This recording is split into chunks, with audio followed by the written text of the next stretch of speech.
नमस्कार दोस्तों, city with ज्ञान प्रकाश में आप सभी का बहुत बहुत स्वागत है। तो आज आपको दो वीडियो मिलेंगे। पहला वीडियो 13 मार्च और अगला वीडियो होगा 14 मार्च का। दोनों के लिंक आपको मिल जाएंगे इसी वीडियो के डिस्क्रिप्शन में। और हमेशा की तरह आपको मॉर्निंग में 5 बजे कल से सारे वीडियोज अपने नियमित समय पर मिलते रहेंगे। तो आइए शुरू करते हैं 13 मार्च के करंट अफेयर, लेकिन उसके पहले करेंगे 12 मार्च के प्रश्नों का एक सुपर फास्ट रिविजन। तो सबसे पहले आपको ये बता दें यहाँ पर कि हाल ही में उत्तराखंड के जो नए मुख्यमंत्री बने हैं उनका नाम है तीरथ सिंह रावत। और त्रिवेंद्र सिंह रावत थे पहले, उनकी जगह पर अब तीरथ सिंह रावत आ गए हैं। राज्यपाल हैं बेबी रानी मौर्य। तो दोनों पॉइंट यहाँ पर इंपॉर्टेंट हैं।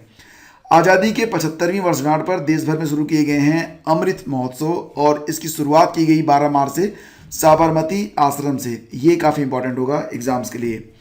स्कॉर्पियन श्रेणी की स्वदेशी पनडुब्बी जिसको नाम दिया गया है INS करंज। तो INS करंज को लॉन्च किया गया था मुंबई डॉकयार्ड से। तो इसका सही जवाब मुंबई है। और हाल ही में समाचारों में रहा त्रिशूल सैन्य एयरबेस, ये स्थित है बरेली उत्तर प्रदेश में। एयर इंडिपेंडेंट प्रोपल्सन यानी कि AIP नामक जो तकनीक है इसे विकसित किया गया है DRDO के द्वारा। इन प्रश्नों की अगर आप विस्तृत व्याख्या चाहते हैं तो आप 12 मार्च का वीडियो देख सकते हैं। उसमें प्रत्येक प्रश्न बहुत ही गहराई से डिस्कस किए गए हैं और INS करंज के बारे में आपको बहुत ही स्पेशल इन्फॉर्मेशन मिल जाएगी। तो 12 मार्च का वीडियो भी देख लीजिएगा, काफ़ी इंपॉर्टेंट है। और अब बारी है आज के प्रश्नों की, लेकिन उसके पहले आपको बता दें कि करंट अफेयर का रिवीजन अगर आप करना चाहते हैं तो इसके लिए आपको मंथली PDF ई-बुक अवेलेबल करवाई जाती है। परचेज करना चाहते हैं तो वीडियो का डिस्क्रिप्शन आप चेक कर सकते हैं।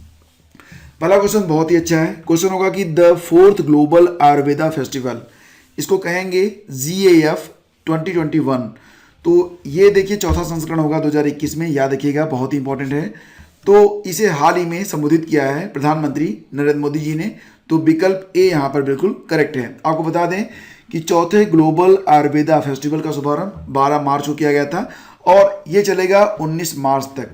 एक्चुअली फ्रेंड्स, ये जो होना था, ये जो चौथा एडिशन है ग्लोबल आयुर्वेदा फेस्टिवल का, इसका आयोजन मई 2020 में ही किया जाना था। लेकिन जैसा कि आप जानते हैं कि 2020 पूरी तरह से कोविड-19 को ही मतलब की वजह से चला गया खाली। तो कोविड-19 की वजह से ये खाली गया था। तो अब इसका आयोजन मार्च 2021 में 12 मार्च से लेकर 19 मार्च के बीच में किया जा रहा है। और इसका उद्देश्य ये है कि पूरी दुनिया तक भारतीय आयुर्वेद की जो हनक है वो पहुंच सके। आगे बढ़ते हैं। अगला क्वेश्चन भी बहुत ही अच्छा है। भारत और उज्बेकिस्तान के बीच दूसरा दस्तलिक सैन्य अभ्यास, इसको दस्तलिक कहते हैं। तो पहली बार इसका आयोजन हुआ था 2019 में, ये भी याद रखना। तो ये जो दूसरा संस्करण है इसका आयोजन कहाँ पर हो रहा है? दस्तलिक सेकेंड का जो आयोजन है वो कहाँ पर हो रहा है? सही जवाब इसका ऑप्शन C है, यानी कि उत्तराखंड में। ठीक है। तो दस्तलिक सैन्याभ्यास सेकेंड का आयोजन 10 से 19 मार्च तक उत्तराखंड के कुमायूं रेजिमेंट सेंटर यानी कि KRC रानीखेत में ये किया जा रहा है। और जो दस्तलिक का पहला संस्करण था, दस्तलिक प्रथम युद्धाभ्यास, तो इसका आयोजन नवंबर 2019 में ताशकंद में ही हुआ था। और यह भी याद रखना कि 14 KRC की रेजांगला बटालियन की अगुवाई में भारत और उज्बेक सैन्य टुकड़ी के 45 जांबाज कमांडो और जवान अपने रणकौशल का प्रदर्शन यहाँ पर कर रहे हैं। ज़्यादा संख्या नहीं है, मात्र 90 लोग यहाँ पर सैन्याभ्यास में शामिल हैं। आगे बढ़ते हैं। और ये क्वेश्चन तो बहुत इंपॉर्टेंट है, ध्यान से देख लेना, क्योंकि यहाँ पर आपको बहुत सारी चीज़ें क्लियर होने वाली हैं। 2021-22 के लिए पंजाब सरकार का कुल बजट कितना रहा? देखिए, जो अलग अलग स्टेट होते हैं, तो संबंधित जो स्टेट होते हैं, हमारे जो पड़ोसी राज्य होते हैं, उससे भी क्वेश्चन हमारे परीक्षाओं में पूछे जाते हैं। तो यहाँ पर हम बात करेंगे कि पंजाब सरकार का बजट 2021-22 के लिए कितना रहा। तो सही जवाब इसका ऑप्शन A है।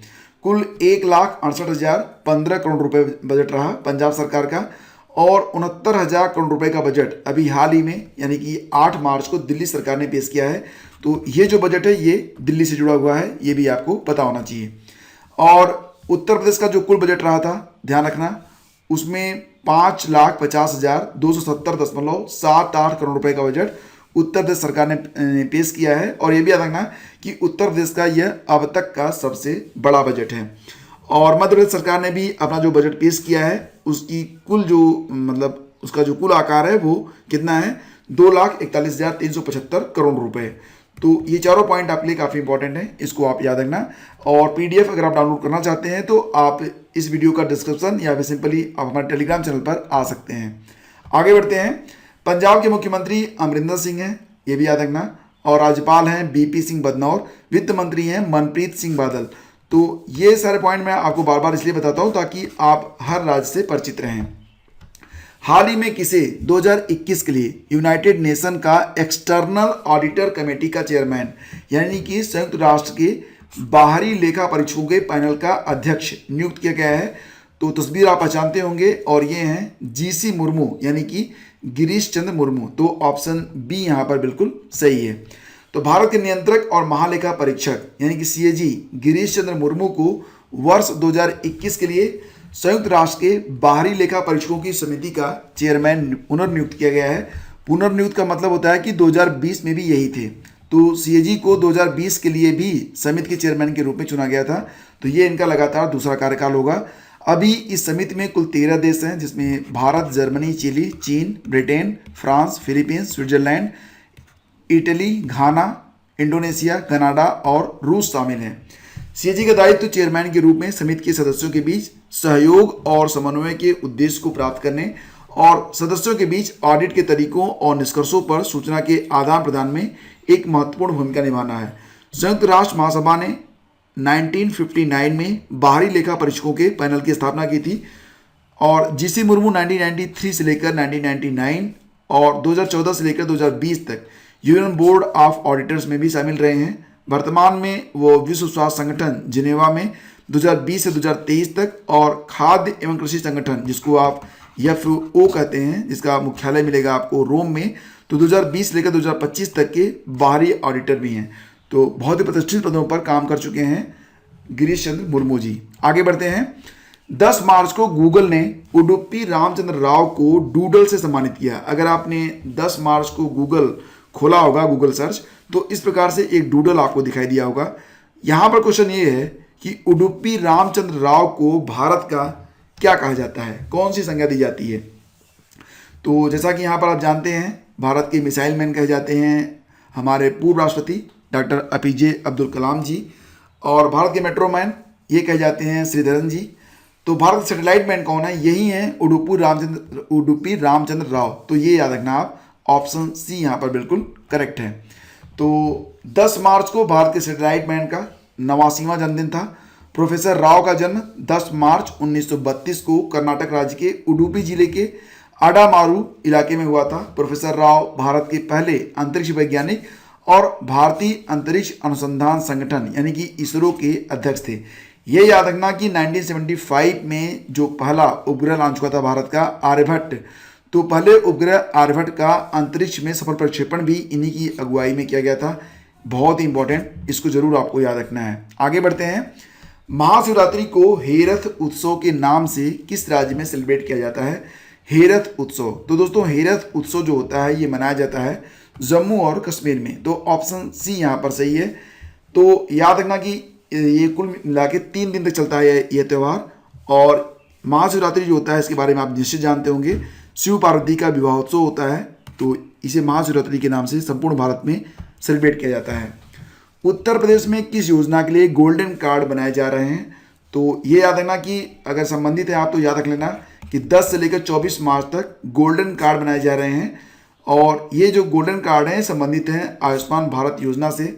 और अगर आप लिस्टेड हैं इसमें तो जरूर ले लीजिएगा, बहुत ही काम का कार्ड है ये। उत्तर प्रदेश में 10 से 24 मार्च तक आयुष्मान पखवाड़ा शुरू किया गया है। पखवाड़े में आयुष्मान भारत प्रधानमंत्री जन आरोग्य योजना के पात्र लोगों का निःशुल्क आयुष्मान कार्ड यानी गोल्डन कार्ड बनाया जाएगा। जन सुविधा केंद्रों और आयुष्मान योजना का लाभ देने वाले सभी अस्पतालों में यह कार्ड मुफ्त बनाया जाएगा। अभी तक कार्ड बनवाने के 30 रुपये देने पड़ते थे। तो प्रदेश में इस योजना के पात्र करीब 63% यानी कि 1.06 करोड़ परिवार ऐसे हैं जिनमें से किसी भी सदस्य ने कार्ड नहीं बनवाया है। और इस योजना के तहत आयुष्मान कार्ड बनवाया जाता है, जिसके तहत लाभार्थी प्रति परिवार प्रति वर्ष 5 लाख रुपए तक की निःशुल्क चिकित्सा सुविधा हासिल कर सकते हैं। तो याद रखना, बहुत ही इंपॉर्टेंट है ये। और अगला क्वेश्चन ये होगा कि निम्नलिखित में से किसको AFO का किंग भूमि बोल वर्ल्ड साइल डे पुरस्कार से सम्मानित किया गया है। तो ये सम्मान दिया गया है भारतीय कृषि अनुसंधान परिषद को, यानी कि ICAR को। तो फ्रेंड्स यहाँ पर मैं आपको बता दूं कि हाल ही में भारतीय कृषि अनुसंधान परिषद that is ICAR, Indian council of agricultural research को खाद्य और कृषि संगठन यानी कि food and agriculture organization FAO द्वारा प्रतिष्ठित राजा भूमिबोल विश्व मृदा दिवस पुरस्कार से सम्मानित किया गया है।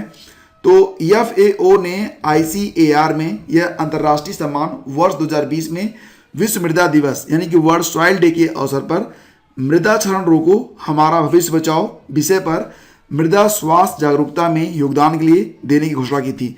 अब यहाँ पर एक बात और ध्यान रखना कि इस पुरस्कार की शुरुआत हुई थी 2018 से और यह उन व्यक्तियों या संस्थानों को दिया जाता है जो सफलतापूर्वक और प्रभावशाली तरीके से विश्व मृदा दिवस समारोह का आयोजन कर मृदा संरक्षण के विषय में जागरूकता बढ़ाते हैं। यह पुरस्कार थाईलैंड के साम्राज्य द्वारा प्रायोजित है, जिसे थाईलैंड के राजा भूमिबोल अदुल्यादेज द्वारा मृदा प्रबंधन, खाद्य सुरक्षा और गरीबी उन्मूलन के महत्व के प्रति जागरूकता बढ़ाने के लिए उनकी जो आजीवन प्रतिबद्धता थी, तो यही वजह है कि उनके नाम पर ये जो पुरस्कार है ये प्रदान किया जाता है। इस पुरस्कार के पूर्व विजेताओं में प्रैक्टिकल एक्शन इन बांग्लादेश 2018 और कोस्टा रिकान रॉयल सोसाइटी यानी कि AACS 2019 शामिल है। 2020 का जो पुरस्कार है ये 2021 में प्रदान किया जा रहा है। हाल ही में किस राज्य या केंद्र शासित प्रदेश ने अपने यहाँ सभी स्कूलों के लिए एक अलग स्कूल बोर्ड गठन की मंजूरी दी है? तो एक अलग स्कूल बोर्ड बनाया जाएगा दिल्ली में। तो दिल्ली में 2021-22 का जब वहाँ पर बजट पेश किया गया था तो इस बात की घोषणा की गई थी। और इस बोर्ड का नाम क्या होगा? इस बोर्ड का नाम होगा DBSE यानी कि दिल्ली स्कूली शिक्षा बोर्ड, याद रखना। और अभी तक आपको ये बता दें कि लगभग 2700 स्कूल हैं दिल्ली में जो कि CBSE या ICSE के द्वारा संचालित हो रहे हैं। फ्रेंड्स, हम आ चुके हैं वीडियो के अंत में और अब हम आंसर करेंगे क्विज नंबर 12 को। 12 मार्च को जो क्वेश्चन आपसे पूछा गया था कि हिमालय की पीर पंजाल पर्वतमाला किसका भाग है? इसका सही जवाब है ऑप्शन डी। यहाँ पर रैंडमली जो नाम चुने गए हैं उसमें DN मिश्रा और अवनीश कुमार जी का नाम है। इन्होंने बहुत ही अच्छा लिखा है। पीर पंजाल पर्वतमाला हिमालय की एक पर्वतमाला है जो भारत के हिमाचल प्रदेश और जम्मू और कश्मीर राज्यों और पाक अधिकृत कश्मीर में चलती है। हिमालय में धौलाधार और पीर पंजाल श्रृंखलाओं की ऊंचाई बढ़ने लगती है और पीर पंजाल ये निचले हिमालय की सर्वोच्च श्रृंखला है।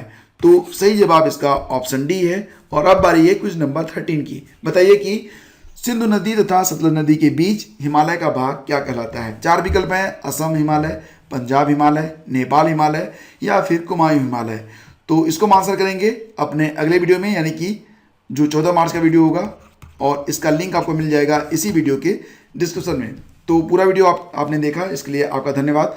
देखिए, लगे रहिए, स्टडी लगातार करते रहिए, जो भी क्वेश्चन आपको मिलता है उसको देखते रहिए, प्रैक्टिस करते रहिए। बेसिकली जितना अधिक आप प्रैक्टिस करेंगे उतनी ही जल्दी आपको सफलता मिलने वाली है। तो सभी को शुभकामनाएं। मिलते हैं आपसे अगले वीडियो में। आगे दीजिए नमस्कार। जय हिंद।